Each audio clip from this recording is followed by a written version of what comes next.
대신 엘가나를 죽였더라. 아멘. 좋은 토대가 좋은 열매를 맺는 것은 아닙니다. 라는 제목으로 본문을 좀 살펴보겠습니다. 여러분, 모든 사람이 이 세상에 태어나는 모습을 보게 되면 이 공통점이 있는데, 스스로 부모를 선택하거나 가정을 선택해서 태어나지 않는다는 것입니다.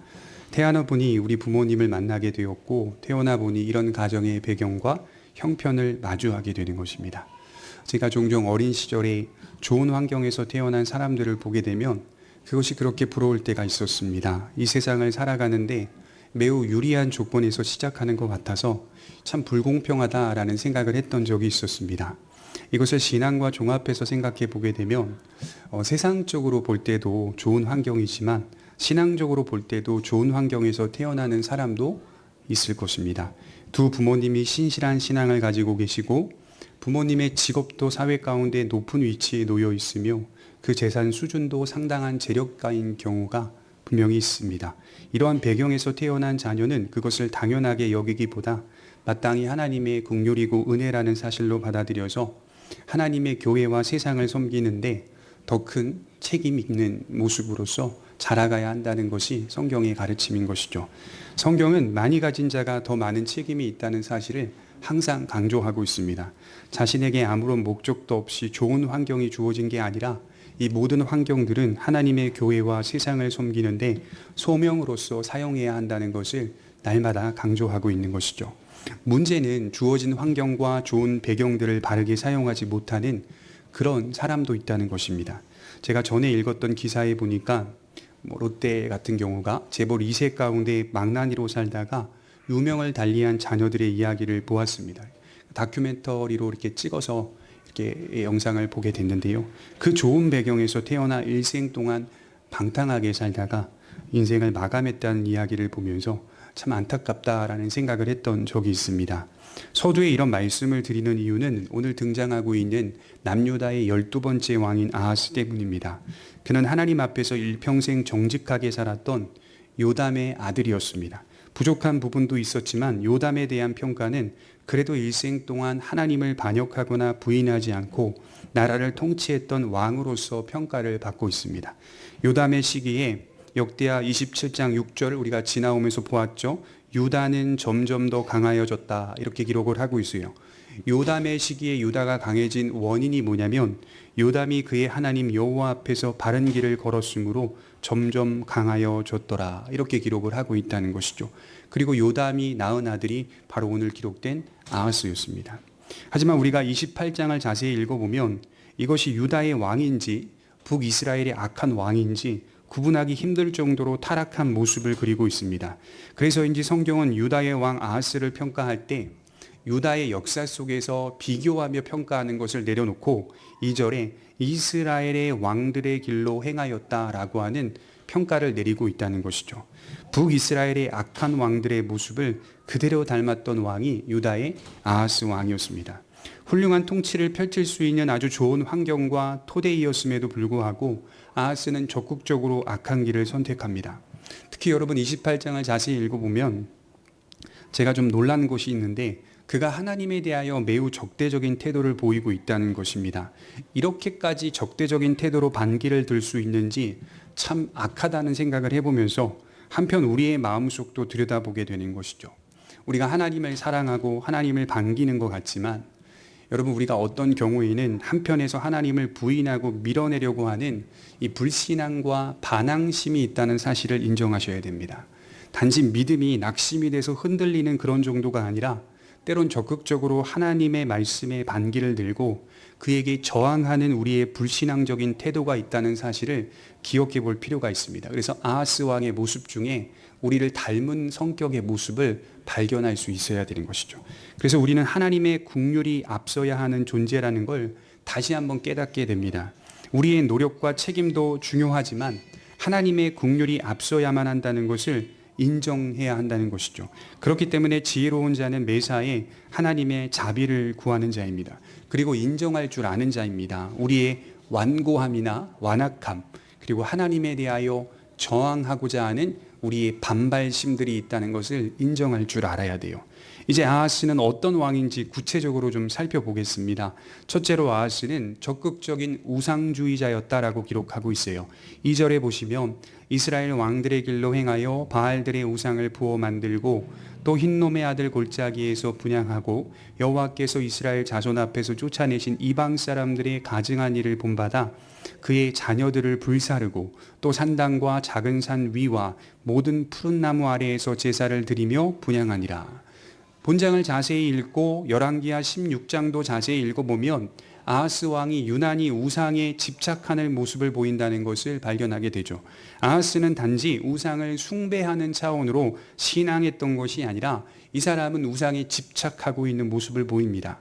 흥미로운 점은 하나님에 대한 신앙과 의무와 책임은 매우 등한히 했다는 것이죠. 그래서 24절을 읽어보면 여호와의 전의 문들은 닫아버리고 폐쇄했다는 거죠. 그리고 나서 예루살렘 구석구석마다 산당과 제단을 쌓아서 경배하고 있다는 것입니다. 정작 하나님에 대한 예배는 등한히 하고 있는 것이죠. 하나님을 제외하고 여러 잡신들을 숭배하는 모습을 보입니다. 심지어 말미에 가게 되면 그는 성전을 제외한 성전 속에 담긴 모든 기물들을 부숴버리고 바꾸고 위치 또한 변경하게 됩니다. 이것이 얼마나 잘못된 것인지를 생각해 보면 역대상 28장 19절에 보면 다윗이 하나님의 계시를 통하여 여호와의 성전을 짓는 설계도를 받게 되는데 이렇게 기록되어 있어요. 다윗이 이르되 여호와의 손이 내게 임하여 이 모든 일의 설계를 그려 나에게 알려주셨느니라.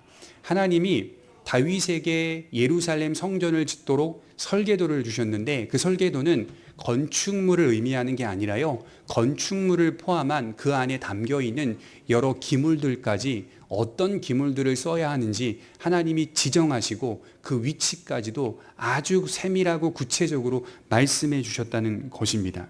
성전의 각 방들, 각들, 다락, 곡간, 그 안에 채워야 할 제단이라든가 기물까지도 하나님은 친히 말씀하셨고 등잔, 등잔대, 갈고리, 대접, 물두봉, 진설병, 각장 등 여호와의 성전을 섬기는 데 쓰이는 모든 그릇을 지정하십니다. 하나님은 성전에 대하여 매우 거룩하고 엄중하게 그리고 정확하게 짓도록 친히 신경 쓰신 것입니다. 그런데 지금 아하스는 그 모든 일들을 쉽게 무시해버리고 있어요. 마음대로 기물들을 바꾸고 부수고 위치도를 바꿉니다. 특히 제단의 위치를 바꾼다는 것은 참으로 무서운 죄인데 그는 쉽게 바꾸고 있습니다. 그리고 그것으로 끝나지 않고 우상의 제단을 만들고 우상의 기물들을 가져다 놓습니다. 더욱이 그 우상의 제단을 만들어 거기서 하나님을 예배하겠다라고 하고 있는 것이죠. 또한 유다 성읍 군데군데에 산당들을 세우고 그곳에서 여러 우상들에게 제사를 드립니다. 얼마나 많은 우상들을 섬기는지 저는 잡신이라고 말하고 싶어요. 온갖 잡신들에게 할 수만 있다면 더더욱 제사를 드리고 있습니다. 그래서 그는 우상을 숭배하는 자가 아니라 우상주의자였다. 그래서 우상을 좋아하는 사람이었어요. 왜 이렇게 여러 우상들에게, 수많은 우상들에게 집착하는 모습을 보이는 걸까요?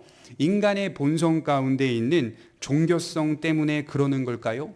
어떤 사람들은 봐봐라, 인간 안에는 신앙심이 있지 않느냐 이렇게 말하면서 아하스가 짓고 있는 범죄를 굉장히 작게 보는 경향이 있어요. 실제로 사도행전 17장 22절에 보면 바울이 아테네에 복음 전도를 하러 들어갔을 때 그렇게 아테네의 아고라라고 하는 시장 가운데 말씀을 증거하는데 아레오바고 앞에서 말하되 아덴 사람들이여 너희들을 보니 범사에 종교성이 많도다 이렇게 말하는 내용이 나와요. 인간 안에 종교성이 있다, 그러니까 신앙에 대한 씨앗이 있다라고 하는 것은 하나님이 주신 은총인 것은 맞습니다. 그러나 그것만 있는 것이 아닙니다. 바울은 로마서에서 1장 28절에 이렇게 말하고 있어요. 또한 그들이 마음에 하나님 두기를 싫어하며, 인간은 종교성만 있는 것이 아니라 인간의 마음 속에는 하나님을 마음에 두기를 싫어하는 마음이 같이 있습니다. 그렇기 때문에 다른 우상들을 섬기면서 동시에 하나님을 섬기면 그나마 나을 텐데 하나님은 섬기지 않는 거죠. 그래서 여호와의 전의 문들은 닫아버리고 아하스가 각 산당을 다 설치하여서 바알이든 암몬이든 몰렉이든 각 신들을 우상 숭배하고 있어요. 그러나 정작 하나님에 대한 경배는 하지 않고 있는 것이죠. 그러니까 인간 안에 어떤 마음이 있다고요? 종교성과 또 어떤 마음이 있다고요? 마음에 하나님 두기를 싫어하는 마음이 있다. 우상은 괜찮다, 이렇다는 것이죠. 하나님을 적극적으로 거절하는 모습이 바로 우상을 숭배하는 모습으로 나타납니다. 그래서 오늘 말씀해 보시면 하나님을 제외한 다른 우상들은 모조리 받아들이고 있어요.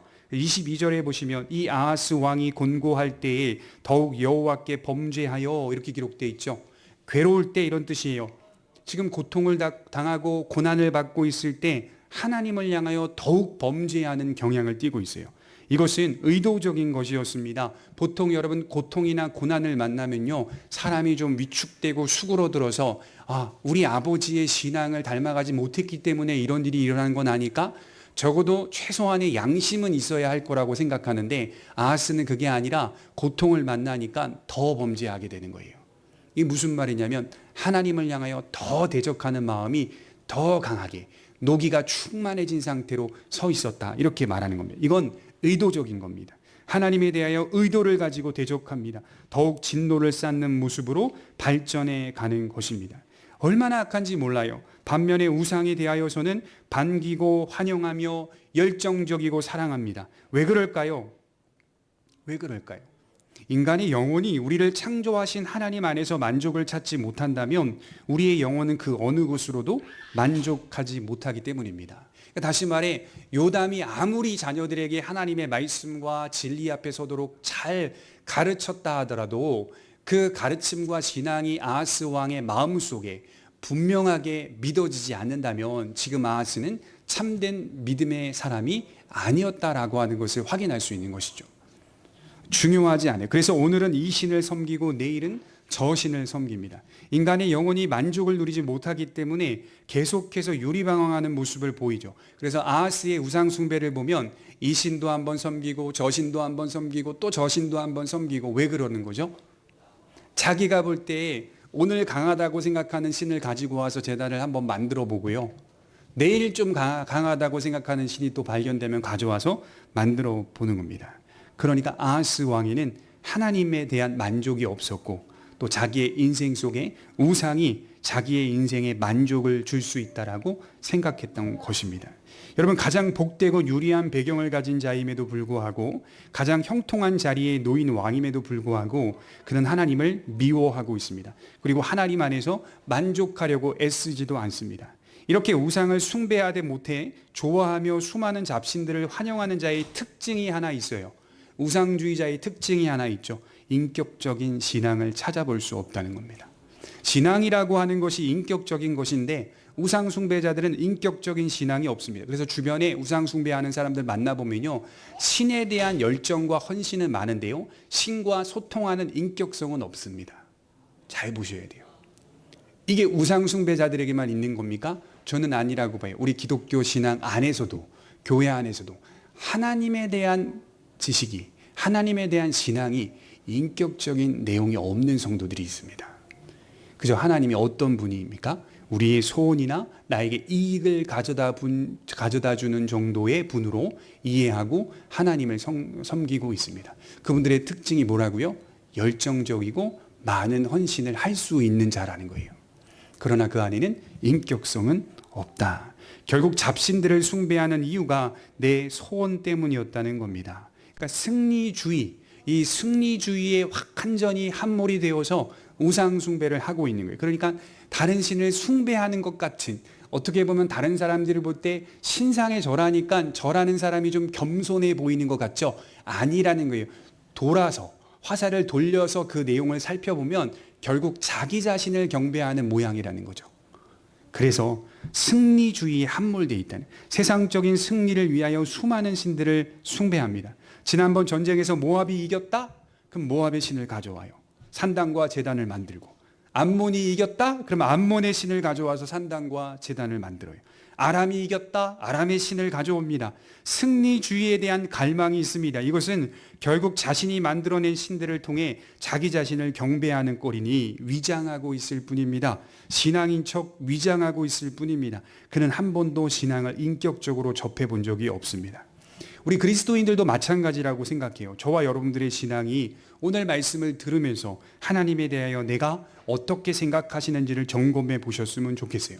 내가 하나님과 늘 동행하며 살아가는 인격적인 신앙으로 서 있는지, 우리는 그런 하나님을 믿고 있습니까? 아니면 위기 때마다 꺼내서 쓰는 힘이나 에너지 정도로 생각하십니까?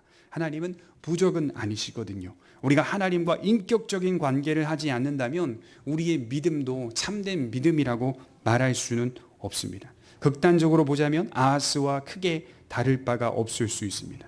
그저 우리의 세상성을 위해서, 승리주의를 위해서 하나님을 사용하는 정도로 인식한다는 말입니다. 여러분, 하나님을 인격적으로 믿으신다면 어디서든 하나님을 찾고 우리의 마음을 토할 수 있어야 합니다. 감사합니다 하나님, 이런 고백들 많이 나와야 돼요. 하나님, 그런데 이해할 수가 없습니다, 이런 고백들 많이 나와야 돼요. 하나님의 뜻이 무엇인지 알지 못합니다, 이런 고백들은 정상적인 고백이에요. 뜻을 몰라서 헤매는 것 같지만 하나님과 나와의 관계 속에서 일어나는 정상적인 고백. 내 인생이 왜 이렇습니까? 이해할 수 없습니다. 이게 인격성이거든요. 하나님이 잘 알려주지 않는 것 같지만 그 안에서 동행하며 나를 만져가시고 빚어가시는 하나님의 역사이거든요. 저는 출애굽기와 창세기를 보면서 유독 아브라함이나 또 모세와 같은 이런 인물들을 보면 그냥 위인으로서 다가오지 않아요. 어떻게 느껴지냐면 하나님과의 관계 속에서 일어나는 일들 가운데 얼마나 인격적인 모습들이 많이 배어 있는지를 많이 발견합니다. 예를 들어 모세와 같은 경우, 하나님과 모세 이 둘 사이의 대화를 한번 보세요. 얼마나 인격적인 대화가 오고 갑니다. 하나님께서 이스라엘 백성들을 말을 듣지 않아서 다 죽여버리시고 모세를 통하여 다시 시작하시겠다라고 결단하시고 말씀하실 때에도 모세는 하나님을 향하여 뭐라고 기도합니까? 하나님, 저들을 다 죽이신다면 하나님의 이름이, 하나님의 영광이 조롱을 받을 수 있습니다. 저들 죽이지 말아주세요. 왔다 갔다 대화가 오고 가면서 하나님이 때로는 모세의 말을 들어주시기도 하고, 때로는 그 말을 듣지 않으시고 하나님께서 일처리를 하시기도 하고, 서로가 이렇게 인격성 속에서 인생이 이렇게 진행이 되고 있는 걸 볼 때 저는 비록 지금 제 삶이 모세와 같이 하나님과 독대하듯이 얼굴과 얼굴을 대면하듯이 나아가고 있지는 않지만, 직접적인 계시를 받고 있지는 않은 시대이지만, 그럼에도 불구하고 내 인생과 내 신앙은 모세와 유사하다, 이걸 발견하게 되는 거죠. 여러분들과 저의 신앙은 모세와 유사한 거예요.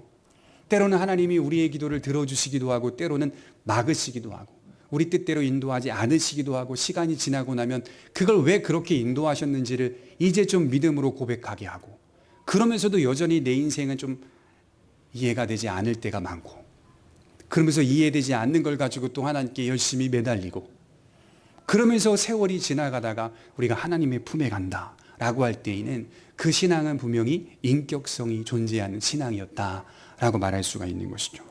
인격성이 없는 신앙은 어떻습니까? 오늘 이 신이 나의 소원을 들어주지 않으면 바꾸면 돼요. 그죠? 내일 암몬 신이 또 들어주지 않으면 블레셋 신으로 바꾸면 돼요. 신은 많거든요. 이게 인격성이 없는 신앙의 특징입니다. 유일한 진리는 인격성이 있는, 오직 하나님만이 참되시고 유일하신 인격자 하나님과 관계를 맺는 것이 유일한 신앙인의 모습이다라고 말씀을 드릴 수 있는 거죠.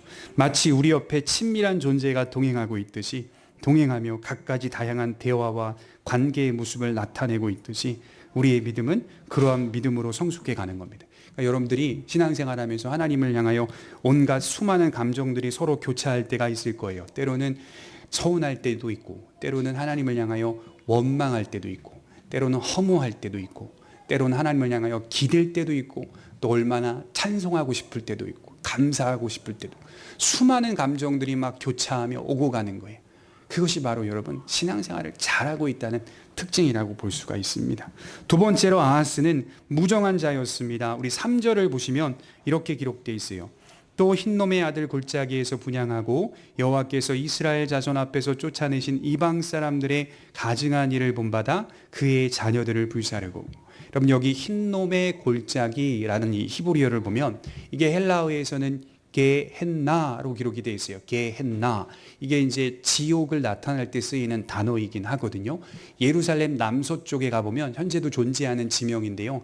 흰놈의 골짜기라고 하는 지명이 있어요. 근데 그 지명, 그 지역에 어떤 일이 있었냐면 과거로부터 이 가나안 족속들이 자녀들을 불에 태워서 번제를 드렸던 산당들이 즐비했던 장소였어요.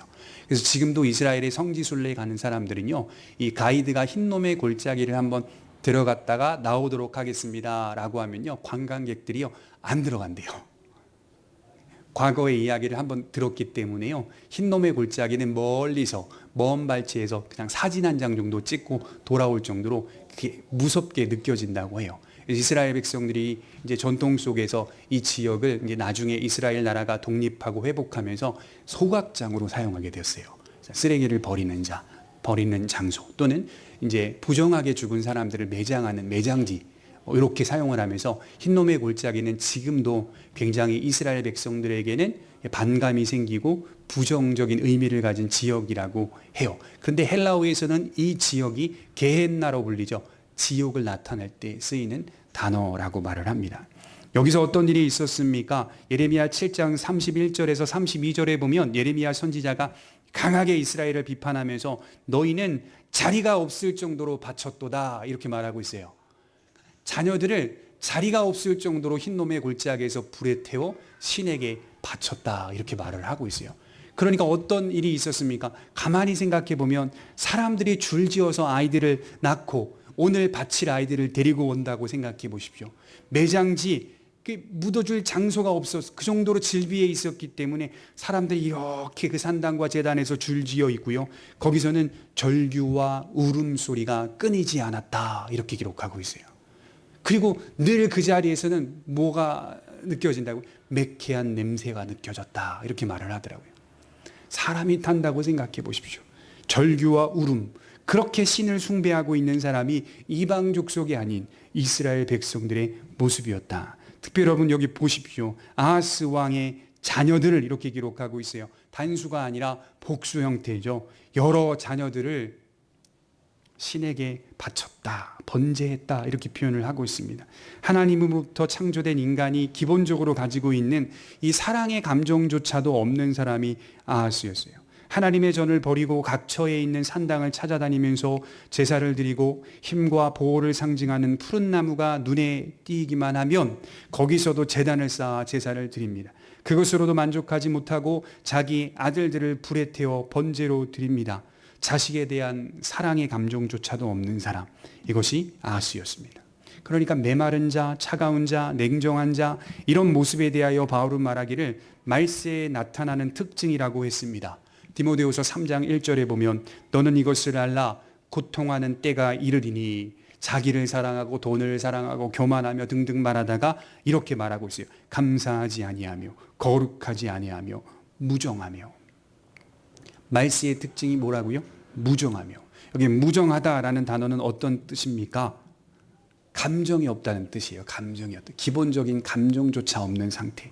그 고통의 때를 누가 통과해야 합니까? 성도는 통과하고 있다 이렇게 말씀을 하고 있는 것이죠. 사람들이 무정한 상태가 되어갑니다. 감정이 메마릅니다.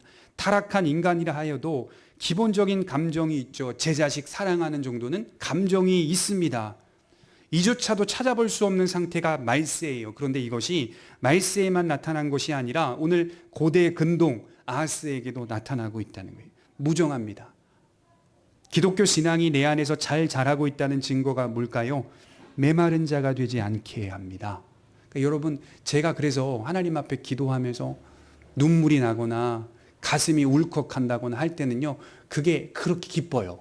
그 순간에는 너무 슬프지만 그렇게 기도하고 돌아올 때는 기뻐요. 왜 기쁜지 아십니까? 내가 아직 살아있구나, 내 믿음이 살아있구나, 이걸 발견할 때거든요.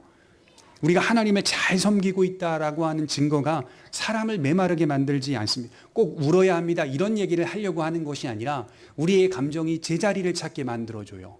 감정을 회복시켜줘요.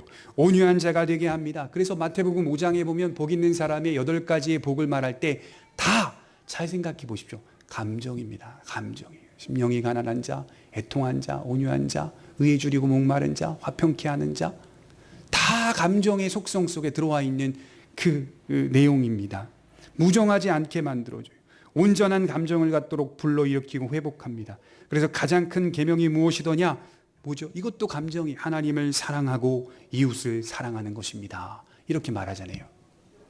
이것은 오늘 말씀대로 하자면 하나님께 대하여 무정하지 않고 사람에 대하여 무정하지 않게 만든다는 것이죠. 그러니까 얼마나 이스라엘 백성들이 타락했어요. 왕만 타락한 것이 아니라 그 흰 놈의 골짜기에서 자기 자식 손잡고 줄 서서 번제를 드릴 때 불쌍한 마음조차 없었다는 게, 안 그래요? 불쌍한 마음조차 없었다는 게 이스라엘 백성들의 현 주소, 망해도 싸다, 이런 생각이 드는 거예요. 남유다와 북이스라엘이 멸망한 것은 당연한 거예요. 당연한 거예요.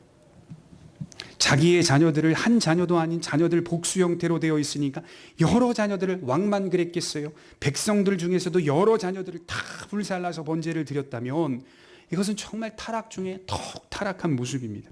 우리가 비록 아하스와 같이 이러한 범죄를 저지르지 않았다고 해서 안심할 수 없습니다. 우리 안에도 존재하는 차가움이나 냉정함, 무정한 모습들이 있을 수 있기 때문이에요. 예수님은요, 사랑 때문에 오셨습니다. 그 모습은 무정한 모습이 아닙니다. 주님은 사랑 때문에 오셨고, 사랑 때문에 죽으셨고, 사랑 때문에 부활하셨습니다. 사랑 때문에 다시 오십니다. 주님은 무정하지 않으십니다. 여러분, 외국의 어느 유명한 철학자가 예수님을 믿게 된 계기를 말하는데요, 여러 종교들을 비교 종교학으로 공부를 많이 하면서 여러 종교들을 비교해 봤다는 거예요. 그리고 자기의 인생을 돌아봤다는 거예요. 아무리 생각해봐도 긴 시간 동안 인생을 살아보니 이게 대안이 없는 거예요, 인간에게. 철학자들은 또 생각이 많잖아요. 무엇 하나 열쇠가 없다, 해결해 줄 수 있는 것이 없다, 근본적인 본질적인 어떤 뜻이 변화되는 것조차 없다 라고 하는 것을 막 경험하면서 절망을 심하게 경험했는데, 또 여러 종교들을 찾아보니 여러 종교들 속에도 대안이 없다는 걸 자기가 또 발견했대요. 그리고 기독교를 찾아보고 성경을 열심히 읽어보니까 이상한 점을 하나 발견했는데, 아니, 신이 사람의 몸을 입고 이 땅에 오셔서 십자가 달려 죽어버리시는 거예요. 다른 어떤 신앙을 가진 그런 종교들은 신이 이 세상에 내려와 힘없이 맥없이 죽었다라는 내용이 없어요. 그러니까 자기는 이게 도무지 이해가 안 돼요. 그래서 뭐 이런 종교가 다 있나 싶을 정도로 더 깊이 팠대요. 그래서 그가 결론을 내리기로는 그래서 나는 기독교를 믿는다, 이렇게 말을 했어요. 그래서 나는 기독교를 믿는다. 다른 신, 다른 종교들을 다 찾아봐도 기독교만이 갖고 있는 말할 수 없는 신비한 내용이 담겨 있다는 거예요. 근데 그 신비한 내용이 나에게는 내가 인생을 살아보니 이해가 된다는 거예요. 그가 나를 위해 죽었다, 피를 흘렸다라고 하는 사실이, 그래서 나는 예수를 믿는다, 이렇게 말하면서 예수님을 잘 믿고 계셨다라고 말하는 기사를 본 적이 있습니다. 고린도후서 5장 14절에 보면 그리스도의 사랑이 우리를 강권하시는도다, 이렇게 말하고 있어요. 그리스도의 사랑이 우리를 강권하신다, 사랑이 우리를 붙잡는다라는 뜻입니다. 신자가 예수님을 사랑한다는 뜻이 아니라 신자에게 예수님의 사랑이 강권적으로 임하고 있다, 이런 말을 바울이 하고 있습니다. 그 사랑이 우리의 믿음을 격발시키기 때문에 우리 또한 화목하게 하는 직분을 받았으니, 이렇게 이어지고 있는 겁니다. 그래서 빌립보서 2장 5절에 보면 너희 안에 이 마음을 품으라, 너희 안에 이 마음을 품으라, 그리고 나오는 말씀이 뭐예요? 그리스도 예수의 마음이니. 너희는 너희 마음을 그냥 갖고 살아가면 안 돼, 이 얘기하는 거예요. 너희 안에는 다른 마음을 품어야 되는데 그 마음이 그리스도의 마음이어야만 해. 그러므로 무정한 자의 모습은 성도의 모습이 아닙니다. 부족하지만 우리의 모습은 무정한 모습이 아니라 다정한 모습, 바른 감정을 가진 모습이 되어야 하는 것입니다. 세 번째로 아하스는 철저한 인본주의자였습니다. 21절을 잠깐 볼까요? 본문 21절입니다. 우리 다시 한번 같이 읽어보도록 하겠습니다. 시작.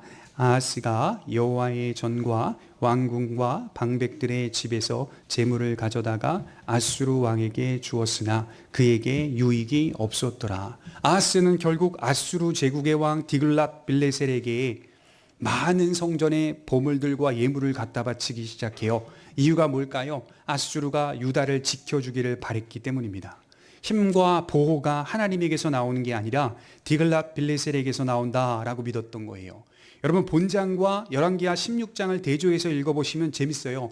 정신없이 막 두들겨 맞아요. 남유다가 정신없이 막 두들겨 맞아요. 두들겨 맞는 이유가 하나님께서 붙이심에, 그들의 손에 붙이시고 넘기심에, 이렇게 기록되어 있어요. 5절에 아람 왕에게 붙이심에, 18절에 블레셋에게도 붙이시고, 이런 식으로 하나님의 붙이시는 역사 속에서 아하스가 두들겨 맞고 있어요. 그러면 고통 속에서 좀 회개하고 깨달으면 좋으련만 아수르 제국의 손을 빌려보자, 이런 생각을 하는 거예요. 그리고 아첨하기 시작합니다. 그러면 좀 문제가 해결되겠지. 그리고 수많은 보물과 예물들을 가져다가 바치는데 그 예물 대다수는 여호와의 성전에서 나온 겁니다. 그런데 여러분 재밌는 게 뭐냐면 처음에는 효과가 있었다라고 열왕기하에서는 말해요. 열왕기하 16장에 보면 아수르가 초기에는 남유다의 아하스를 도와줍니다. 그래서 아람과 북이스라엘의 베가라고 하는 왕을 물리쳐 줍니다. 잠시 물리쳐줘요. 그리고 그들이 도망갑니다. 하지만 결국 아수르가 오늘 본문에 보면 그 많은 보물과 예물을 받았으면서도 20절에 도리어 유다를 공격하였더라 이렇게 기록하고 있어요. 그거 다 받아갔으면 좀 친해져야 되는데 그게 다 받아간 게 책 잡혀가지고 오히려 그걸 통해서 우습게 한 겁니다. 조롱했다는 거예요. 다 바치고 또 바쳐도 세상은 어떻게 합니까? 그리스도인들에게 친해지는 게 아니라 조롱합니다. 조롱해요. 우리가 그런 마음을 갖고 세상을 향하여 아첨하면요, 세상이 우리의 편을 좀 들어줄 것 같죠? 안 그럽니다. 조롱하고 도리어 공격하였더라. 인본주의라는 말의 뜻이 뭔지 아십니까? 인간이 모든 것의 중심이 된다는 사상을 인본주의라고 해요. 모든 만물의 중심이 인간이라고 믿는다면 자연스럽게 그 믿음대로 살아가게 됩니다. 그 믿음의 핵심은 뭘까요? 인간이 중심이기 때문에 인간이 모든 문제를 풀어갈 수 있다라고 생각하는 게 인본주의입니다. 이 밑바탕에는 인간은 선하며 무한하다는 신념 체계가 자리 잡고 있다고 해요. 인본주의자들 중에서도 인간의 한계를 인정하는 것처럼 말하는 사람들이 많습니다.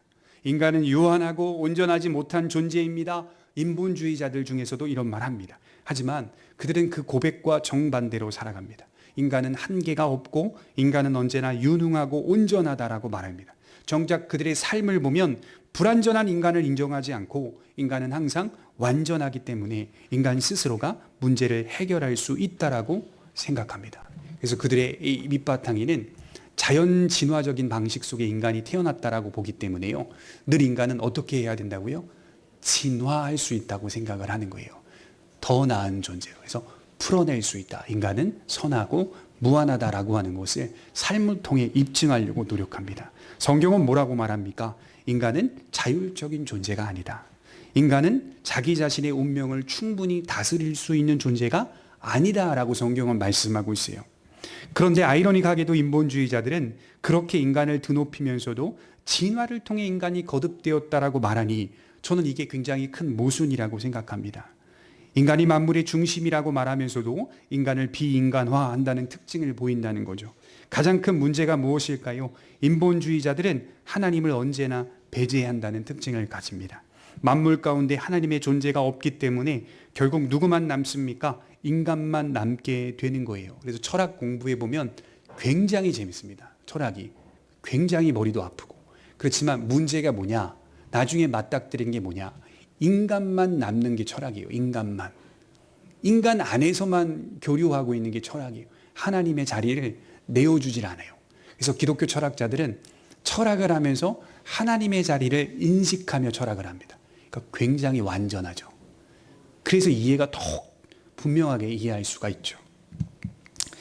그래서 그들이 보이는 인본주의자들의 삶의 실천성은 경험주의를 바탕으로 합니다. 문제 해결의 책임이나 지식 탐구의 책임은 오직 자신이 얼마만큼 노력하고 연구하느냐에 따라 성취할 수 있다라고 여겨요. 하지만 우리가 살면서 깨닫는 것은 인간이 아무리 노력하고 탐구해도 이 만물의 실제적인 본질을 바르게 이해할 수 없다는 거예요. 왜냐하면 인간에게는 언제나 경험에 제한성이 있고 지식에 제한성이 작용하기 때문입니다. 그런데도 인간은 함부로 모든 의미를 다 아는 것처럼 말합니다. 하지만 정작 이 세계 속에 담긴 참된 의미를 찾을 수가 없습니다. 왜냐하면 인간뿐 아니라 온 우주 만물은 유한하며 동시에 하나님의 창조 속에 의존되어 있기 때문에 우리는 그 모든 만물의 실제적 지식을 발견할 수가 없는 거예요. 아하스는 지극히 인본주의자였습니다. 그의 행동의 패턴은 더 힘이 센 나라와 왕을 의지하여 유다를 강성하게 한다면 문제를 극복할 수 있다라고 여긴 거예요. 자신이 얼마만큼 인간적인 관계를 맺느냐에 따라서 이 위기가 해결될 수 있다고 여긴 겁니다. 그래서 인본주의자는 모든 문제의 열쇠가 내가 얼마만큼 하느냐에 있어요. 내가 얼마만큼 하느냐. 그 키가 나에게 있다고 생각합니다. 하지만 신본주의 안에서 인본주의적인 삶을 사는 그리스도인들은 모든 만물의 열쇠는 창조주 하나님께 있으며 십자가에 있다라고 믿습니다. 그래서 무덤을 연 것은 십자가였다, 이렇게 말하는 신학자가 있어요. 무덤을 여는 키는 십자가다, 사망을 이기는 키는 십자가다, 이렇게 보는 거예요. 그래서 기독교는 어떻게 산다고요? 신본주의로 사는 게 아니라 신본주의 안에서 인본주의적 삶을 사는 겁니다. 이해가 되시죠? 제가 왜 신본주의 안에서 인본주의적을 말하냐면, 자칫 많은 성도들이 신본주의로 살아야지 라고 말을 하면서 특징이 어떻게 나타나냐면 극단적으로 나타나요. 극단적. 그건 인본주의야, 이렇게 극단적으로. 뭐만 하면 다 인본주의야, 극단적으로. 이거 아니에요. 신본주의 안에서 인본주의적 삶을 사는, 우리도 인간관계가 중요하다고 여기며 사는 거예요. 그래서 극단적으로 가서는 안 되는 겁니다. 우리는 지식을 탐구하고 사람을 만나며 좋은 관계를 맺습니다. 그러나 그것이 우리 문제의 해결책이 된다라고 여기지는 않아요. 오직 이 인생의 해결책은 하나님께 있다고 확신합니다. 우리 감각기관을 통해 조사하여 얻게 된 지식들을 자신을 높이고 드러내는 데 사용하지 않고 하나님의 창조 질서 가운데 나타난 그분의 지혜로 다가오며 모든 만물의 본질적인 의미들을 하나씩 파악해 가는 것입니다. 아주 제가 오래전에 이런 설교를 했죠. 저기 서울에 우리 교단 교회인데 거기서 현명 목사를 하고 계시는 의사이자 목사님이 계시거든요. 근데 그분이 이제 중앙대학교에서 의사 학문을 공부하고 나왔는데, 학교 다닐 때 이렇게 시신을 이제 해부하는 해부학 시간에 이렇게 사람 죽은 시신을 해부하는데, 다른 그 의사들은 쥐나론적 관점으로 생물학적으로 이게 어떻고 저쩌고 막 이렇게 얘기를 한다는 거예요. 근데 자기는 그것을 똑같이 탐구하고 노력하면서도 하나님의 창조를 찬송했다. 하나님께서 계신 증거 아니냐? 옆에 또 학생에게, 의학생에게 하나님이 창조하신 증거를 봐라, 그렇게 이야기를 했다는 걸 제가 들었어요. 이렇게 달라요. 같은 해부학을 공부해도 이렇게 서로가 달라요. 그러나 다른 의사들은 그걸 배우고 깨닫는 걸 가지고 자기를 높이는 데 시간을 다 써요. 하나님의 백성은 발견하면 할수록 그 모든 만물이 하나님께 의존되어 있다는 사실을 볼 때 하나님의 영광을 찬송합니다. 인본주의자들이 가진 대표적인 한계가 무엇일까요? 우리 역대하가 아닌 열왕기하 16장 18절을 한번 찾아보겠습니다. 열왕기하 16장 18절입니다. 열왕기하 16장 18절입니다.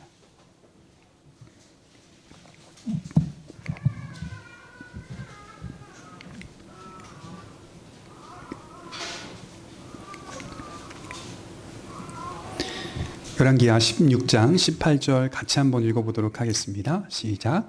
또 안식일에 쓰기 위하여 성전에 건축한 낭실과 왕이 밖에서 들어가는 낭실을 아수르 왕을 두려워하여 여호와의 성전에 옮겨 세웠더라. 이게 무슨 내용이냐면, 지금 이 아하스가 아수르 왕에게 잘 보이기 위해서 지금 예루살렘 성전 안에 있는 기물들을 다 바꾸고 위치를 변경하고 제단도 바꿔놓고 다메섹의 제단들을 막 여호와의 전 안에 세워놓고, 그리고 심지어 여호와의 전에 들어갈 때 낭실들이 있거든요. 뭐 격실도 있고 존재하는 그 위치까지도 하나님이 다 다윗에게 설계도를 주셨는데도 그것도 다 바꿔버려요. 이유가 뭡니까?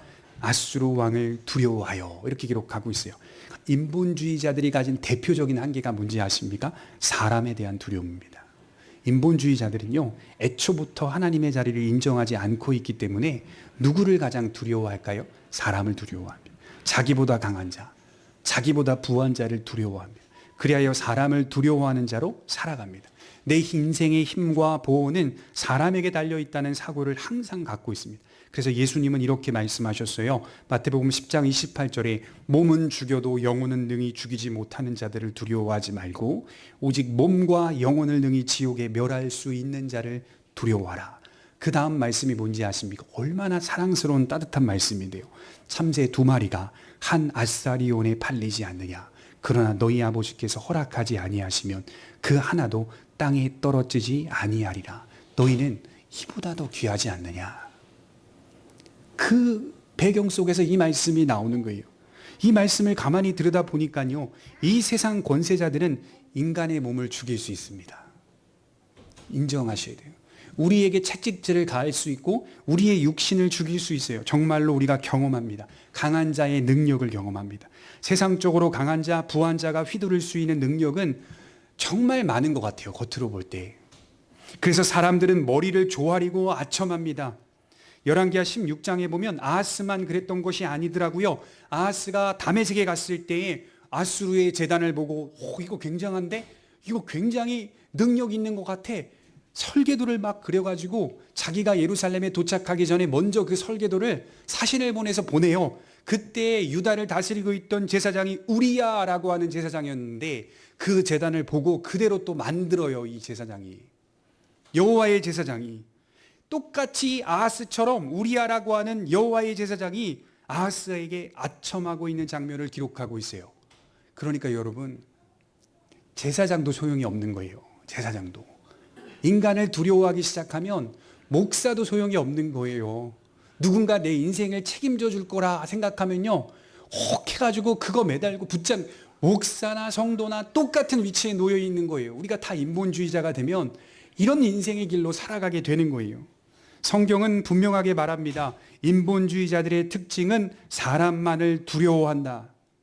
그러나 우리가 이것을 생각할 때 극단적으로 이해하지는 말아야 합니다. 인간의 삶에서 이루어지는 모든 관계들은 정말 중요하고 할 수만 있다면 화평함 속에서 이루어진다는 사실을 말하기도 합니다. 다만 그리스도인들과 비그리스도인들이 함께 공유하는 일들을 진행할 수 있지만 근본적인 토대는 다르다. 구별된다는 사실을 염두하면서 살아가는 겁니다. 우리는 주변 관계들을 건전하게 세워가는 일을 중요하게 생각합니다. 다만 그 관계 위에 하나님의 인도하심이 있다는 사실을 기억합니다. 그래서 인본주의자는 하나님을 의식하는 중심이 없지만 그리스도인들은 모든 관계 속에서 하나님을 의식합니다. 신적인 의식이 내 마음에 자꾸 발동이 되는 거예요. 하나님이 보시지 않을까? 이런 내 마음을 아시지 않을까? 이렇게 내가 저 사람과 친해지려고 하는 이런 마음을 알고 계시지 않을까? 그러므로 때로는 우리의 신앙의 양심과 충돌하는 경향을 보입니다. 여러분, 다니엘과 세 친구를 보십시오. 벨사살과 느부갓네살에게 머리를 조아리지 않았던 것처럼 때론 이렇게 극단적으로 충돌하는 경향도 보입니다. 왜 그렇죠? 우리는 인본주의자가 아니기 때문이에요. 어느 순간에 극명하게 갈릴 때가 있어요. 우리도 사람을 두려워하지만 사람을 하나님처럼 두려워하지는 않습니다. 오히려 정확하게 대답드린다면 우리는 하나님만을 두려워하면서 권세자를 존중합니다. 하나님을 두려워하며 사람을 두려워하는 게 아니라 그 사람을 존중하는 게, 권세자를 존중하는, 두려워하기보다 존중하는 차원으로 바라봅니다. 그래서 예의는 지키되 인간적인 아첨은 하지 않아요. 예의는 지키되 인간적인 아첨은 하지 않아요. 참 죄송한 말씀드리지만 저도 교회적으로 볼 때 이 노예가 보면 교회 세력이 작기 때문에, 교세가 작기 때문에 큰 교회 목사님과 어떤 관계를 맺는다거나 모임을 한다고 하면 저도 모르는 사이에 위축될 때가 상당히 많습니다. 그게 저의 부족함과 연약함이겠죠. 반대로 그렇다고 해서 내가 위축을 될 필요 없지 하고 막 너무 또 당당하게 교만한 모습으로 나타내는 것도 문제가 있는 거 아니겠어요? 겸손하게 그렇게 그냥 진정성 있게 관계를 맺으면 되는데 저도 모르는 사이에 어느 순간에 좀 잘 보였으면 하는 마음이 들 때도 있고요. 그런 마음들이 생길 때가 있더라고요. 그때 다시 제 마음을 다잡아서 무슨 뭐 하는 거지? 다시 다잡아서 진실하게만 대하고 존중하고 존경하면 그것으로 끝나는 거예요. 하나님이 저의 삶과 인생을 책임져 주는 것이지, 저의 길을 인도해 주는 것이지, 누군가에게 예속하려고 하는 마음들, 이거 사실 없어야 되는 거 아닙니까? 그러니까 저의 연약성은 사실 의존성이 좀 많은 사람 같아요. 제 감정을 가만히 들여다보면 어딜 가서 모르는 사람도 저를 잘해주면 이렇게 들어가려고, 그 사람에게 그렇게 위로받고 싶어가지고 이렇게 들어가려고 하는 그런 마음들이 가끔 종종 발견될 때 깜짝깜짝 놀라거든요. 그러니까 이런 모습들은 사실 인본주의적 성격을 가진 모습이라는 거예요. 우리가 하나님을 진실로 사랑하면 그 안에서 안정을 누리고 그 안에서 충만한 삶을 충분히 누릴 수 있습니다. 여러분, 그렇게 인간적인 아첨은 결국은 하나도 유익되지 않고 어떻게 된다고? 도리어 공격하였더라, 이렇게 옵니다. 인간적인 아첨은 도리어 공격하였더라. 오히려 그것으로 인하여 책잡혀서 공격을 받았던 아하스처럼 될 것을 알기 때문에 우리는 오직 하나님만 바라보며 살아가는 것입니다. 결론을 맺으려고 해요. 하나님은 우리를 도우십니다. 십자가는 하나님이 우리를 어떻게 대하시는지를 보여주는 사건이기도 해요. 그래서 여러분 십자가 사건은 예수님이 인간의 몸을 이 땅에 입고 오셔서 우리를 위하여 대신 죽으셨습니다. 이렇게만 이해하지 마시고 그 관점을 조금만 더 깊이 들여다보시면 하나님이 우리를 어떻게 대하시는가를 보셔야 돼요. 하나님이 우리를 어떻게 대하셨는가. 그때만 그렇게 대하시는가 그게 아니라 하나님은 우리를 지금도 여전히 앞으로도 십자가의 사건처럼 대하고 계신다는 사실을 발견하셔야 돼요. 이게 정말 큰 은혜 아닐까요? 하나님은 우리를 그렇게 이제 다른 신학자가 한 말을 빌려서 말하면 대접하시는 겁니다. 그렇게 대접해요. 십자가의 모습을 통해 하나님이 우리를 어떻게 대접하고 계시는지를 보셔야 돼요. 그렇기 때문에 우리는 하나님 안에서 의존하고 그 안에서 위로를 받으며 안정을 누리며 살아갈 수 있는 것입니다. 그렇게 큰 사랑이 역사 속에 우리를 위하여 남겨져 있다는 것은 우리로 하여금 하나님께서 우리를 끝까지 인도하시는 것이라는 그 약속임을 믿으시고 하나님을 날마다 인식하며 살아가시는 신본주의적인 또 인본주의적 삶을 살아가는 참된 성도들이 되시기를 바랍니다. 기도하겠습니다.